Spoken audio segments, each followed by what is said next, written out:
So here she is, you guys, the new 2025 Mazda CX-70 finished in rhodium white premium. In case you were curious of our exact exterior color name that we had on this one here today. I think it's like a pearl white. It looks dang good on the CX-70, but as always, let's go ahead and start with where this one is made. Taking a look at the VIN, first character is the letter J, indicating that the new CX-70 is built and assembled in Japan, as it should be. I gotta love it. But starting up front, gloss black mesh front grille does come standard. You got front air curtains to the bottom corners there, helping direct air around the wheel and tire combination for a little better aerodynamics, if I could talk today. LED headlights to the sides with LED daytime running lights. You get the automatic feature with that. Also automatic high beams. So if you have your high beams on at night and it senses a vehicle coming in the opposite direction, it's going to automatically dim them back to low beams. And when the vehicle is gone, it's going to automatically bounce it back up to high beams for you there. But also with the S trim levels only, I'm going to get up a little closer, but you will get an adaptive front lighting system. That is so dang cool. So essentially what that means is when you're going around a bend at night, those headlights are going to swivel based on the direction of your steering angle. Better help illuminating what is around that bend, so you're less likely to hit a deer or Sasquatch or an alien or gnomes or whatever the case. So that is pretty stinking cool. It's a safety feature in itself. But anyways, that pretty much rounds out the front end of the CX-70. Let's now go ahead and make our way to the side. All right, and so now since we are around to the side of the CX-70, black aluminum roof rails do come standard across the board. Rear privacy glass also coming standard. On those front fenders there, you're going to find some inline 6-cylinder or inline 6 badging. So that's because of the engine, of course. Inline 6-cylinder engine is pretty rare, actually. So usually see them on like BMWs, but it is a rare thing. So pretty cool seeing that. Gloss black power adjustable side mirrors do come standard. They will be heated with LED integrated turn signals, and they will actually be power folding if you were to go with the premium plus trim level and up. Then take a look down at the wheel setup. They're going to differ slightly dependent upon the trim. 19 by 8.5 inch aluminum alloys for the preferred, but then the premium trim level and up is going to give you 21 by 9.5 inch aluminum alloys. So a little bit wider of a tire, but also larger of a tire as well. But overall, very good looking side profile. Let's now go ahead and swing around to the back. All right, so now since we are around to the back of the CX-70, all the way to the top, you're going to find a very tiny shark fin antenna. Just below that, rear spoiler with an integrated brake light. Just below that, rear window wiper. LED taillights, of course, do come standard across the board. And then just below it all, you will actually find dual exhaust outlets. I would have loved to have seen them work them into the rear bumper somehow, rather than just tucking them away. But it doesn't look bad. It's just, I don't know. I think it looks cool with the exposed exhaust, but that's just me. But anyways, I do believe you guys know what we have to do next here. As always, here is that exhaust clip.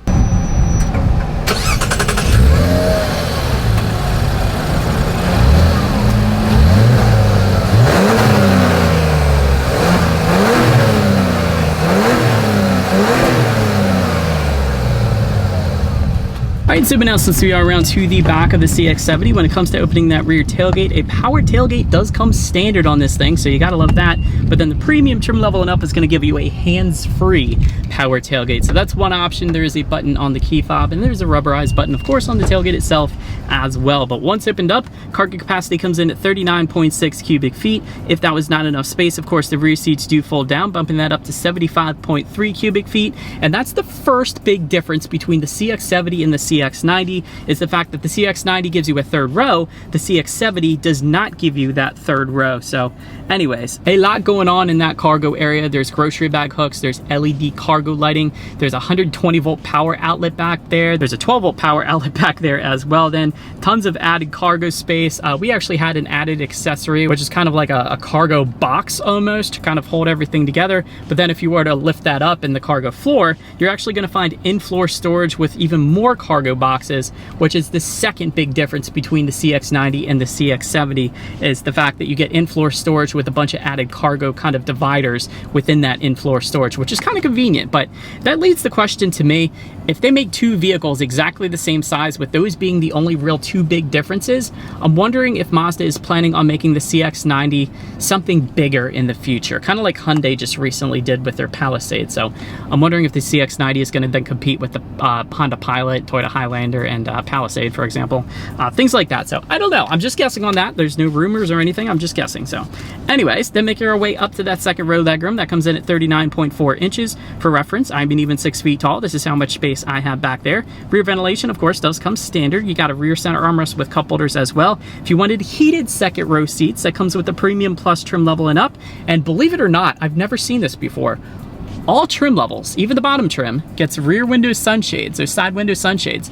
That's typically an option even on like Mercedes-Benz for like upper trims, but the fact that every single trim level gets that, that's pretty cool. I've never seen that. I love it. But then make your way up to the front seats. Power adjustable front seats do come standard for all trims. Leather seating, all trims are going to get that. Heated front seats, all trim levels are going to get that. Ventilated front seats, though, are going to come in the Premium Plus trim level and up.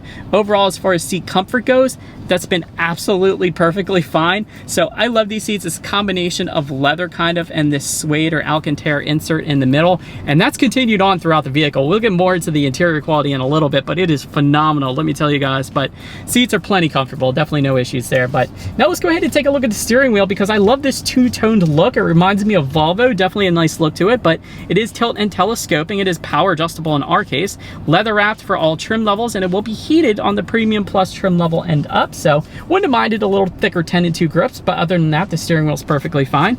Now let's go ahead and make our way to the startup. Let me start by showing you guys the key here. You got a Mazda logo on the one side.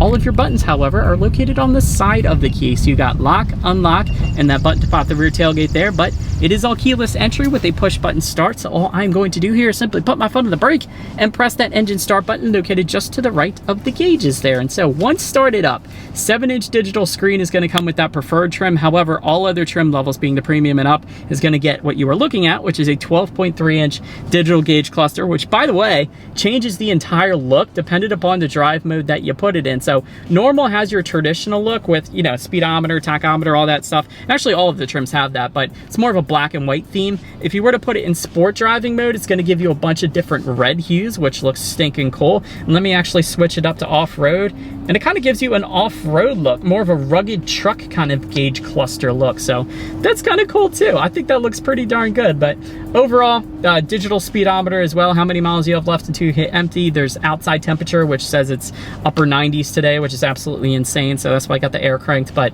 yeah, gauges look absolutely no issues there. They look phenomenal. But now let's go ahead and make our way to overall interior quality. A power moonroof does come standard on all trim levels, but the Premium Plus trim level and up is going to give you a panoramic moonroof. So you gotta love that, with the exception of a little bit of wind noise coming into the cabin because of it.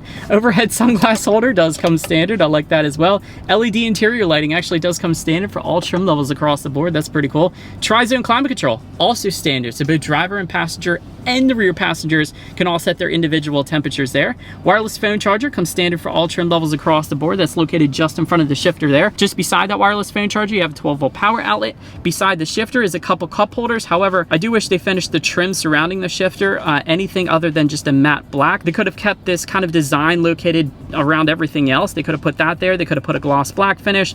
They could have put anything but that matte black finish. I hate that. It's so cheap looking. But anyways, just behind all of that within the center armrest, not a ton of space if I'm being honest, but it should get the job done, I guess. And you got a couple charging ports in there as well, so that's pretty cool. I like the silver handle on the passenger side glove box. That's a nice added touch. But my favorite part about the interior quality has got to be this suede finish found just above the climate control settings, found just above the passenger side glove box, and that is carried on to the doors as well. So that's what I'm saying. This is a very luxury-like cabin. Like, I've been in BMWs that don't have this kind of interior quality, minus surrounding the shifter. That's my one gripe. But other than that, this is pretty darn nice. The suede really does it for me. I think that looks amazing. But anyhow, let's now go ahead and make our way to the infotainment screen. Now, this is not a touch screen in typical Mazda fashion, I guess you could say. It is a 12.3-inch infotainment screen, which is controlled by the circular dial-in buttons located just behind the shifter. So with that, you have Bluetooth and audio streaming. You have Android Auto, Apple CarPlay, which, by the way, is wireless. So that's pretty darn cool. Factory navigation system comes on the premium trim level and up if you wanted that. You have some driving statistics up there if you wanted to check that out, like vehicle status and fuel efficiency, things like that, along of course with your radio information. So when it comes to the sound systems, there are 2 of them. You're going to find 8 speakers for the preferred trim, and then a 12-speaker Bose sound system for the premium trim level and up. So therefore, we do have that Bose sound system with us here today. So let's go ahead and turn on the radio. Let's see what we got playing today, and let's test out the clarity of this one. Actually, a ton of bass there, plenty of clarity. Now, that was FM radio. Unfortunately, the Sirius XM wasn't hooked up quite yet for the CX-70 that we're in, but I would imagine it would be a heck of a lot more clear if we had that Sirius XM, but there was actually a really good sound system. I could tell even with the FM radio, plenty of bass there. I actually had a Bose sound system in my G35 coupe back in the day. It never failed me or broke or anything like that. So very reputable company as well. So I don't have any issues there. So last thing I wanted to mention to you guys on the infotainment screen though is when you do put the CX-70 in reverse, you will find a very high definition rear view camera. Well done, Mazda, for that. But you also get the 360-degree monitor there to the right if you go with the Premium Plus trim level and up, which is always is going to lead us into safety. And so to start, the CX-70 is an IIHS top safety pick, so that's a wonderful start right there. Front side curtain airbags do come standard, driver and passenger knee airbags as well. In the back, you're going to have latch, aka lower anchors and tethers for children for the rear car seats, rear child door locks, tire pressure monitoring system, but also coming standard, a blind spot monitoring system with rear cross traffic alert, lane keep assist, lane departure warning, adaptive cruise control with stop and go, driver attention alert, and front and rear parking sensors. That last one typically doesn't come standard either. That's pretty cool. Then the premium trim level and up is going to add to that blind spot assist, road keep assist, hands-on traffic avoidance assist, and cruising and traffic support then as well. So overall, when it comes to my final thoughts of the CX-70, brilliant styling. So the exterior looks absolutely amazing. Definitely I was a big fan of that. Great steering feel as well in typical Mazda fashion. Wonderful interior quality. That's really where this one shines in my personal opinion. This suede finish and the fact that it's a tan suede finish, it's absolutely amazing. I love it. And that continues on to the doors and the seats as well. So big fan of that. As far as the room for improvement goes, I'll give you two things. I personally question the reliability of this just because I don't see it being as reliable as a naturally aspirated engine or even a naturally aspirated hybrid configuration. This is a turbocharged inline 6-cylinder with a mild hybrid system, so it just seems like there's more to go wrong there. I could be dead wrong, and I hope I am, because this car is freaking phenomenal otherwise. But the other thing is, like I mentioned earlier, why would you make two cars so incredibly similar, the CX-70 and the CX-90, unless you were going to make the CX-90 bigger and make that a bigger 3-row kind of SUV? Because the third row is basically useless in the CX-90 right now because it's not the largest SUV. It's not even as close to as big as a Honda Pilot or a Toyota Highlander. So I think this SUV is perfect. I think it's right, but I do think the CX-90 should be a little bit bigger. So I don't know. That's just my take. Let me know what you guys think of this one in the comment section below.